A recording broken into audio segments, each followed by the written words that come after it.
$25, but this is a great life-saving tool, and I don't ever carry a firearm without carrying one of these.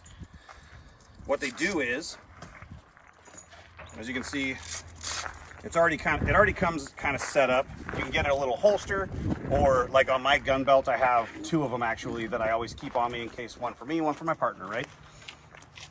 But the way that these go on is you pull this tab so that it's all the way completely loosened out. And this is, this is kind of conversation for another day, but I just want you guys to be able to see this. If I have arterial bleeding or heavy bleeding out of, say, one of my lower extremities or my arms, so this is just for arms or legs. Obviously my knife's in my way in my pocket, but say if I was shot in the upper thigh, I would pull this as tight as I can. And then this little contraption's called a windlass. And as you turn this, you want to make sure that there's nothing in the way. So I, like a knucklehead, put my pocket knife right in the way, right? Make sure that there's nothing in there. If you're going to apply this on somebody else, you want to check their pockets. If you find yourself in a situation where you have to do so, check, make sure there's nothing obstructing. You're going to turn this until they are screaming in pain. That's the unfortunate part. You kind of got to tell them ahead of time this is going to hurt, or know ahead of time this is going to hurt, but this is going to save your life. The thought process behind tourniquets a long time ago was we don't put them on unless we know for a fact there's arterial bleeding, but the reality is that they've shown to be able to put a tourniquet on and 36 hours later take it off and still save the limb. So this has all been proven on the battlefield, but these cat tourniquets are really nice, like 25 bucks, maybe 30 or 40 total with a belt clip if you wanted to get it. But you turn this thing until it is incredibly uncomfortable and you see the actual flow of blood stop.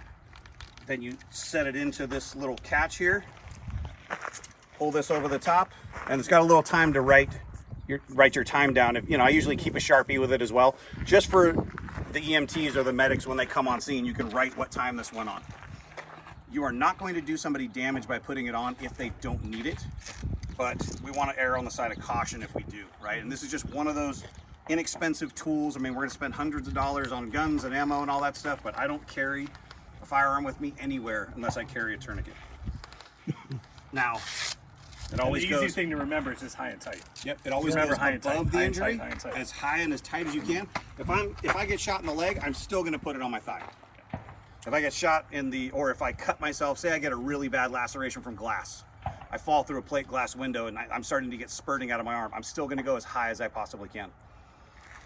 Anywhere else in the body, we're going to try to pack that wound until it stops going. So whether it be a sock, whatever you have on hand, obviously gauze is better, but if you don't have that, we want to slow or staunch that bleeding as much as possible so that we can get them to a medical professional and then they can get fixed up. But these things go away, nice little clean, easy and out of the way. It's funny, my wife makes fun of me all the time because these things are everywhere. She'll open up the glove compartment of her car and two of them will fall out. I'd rather have more than none, All right, so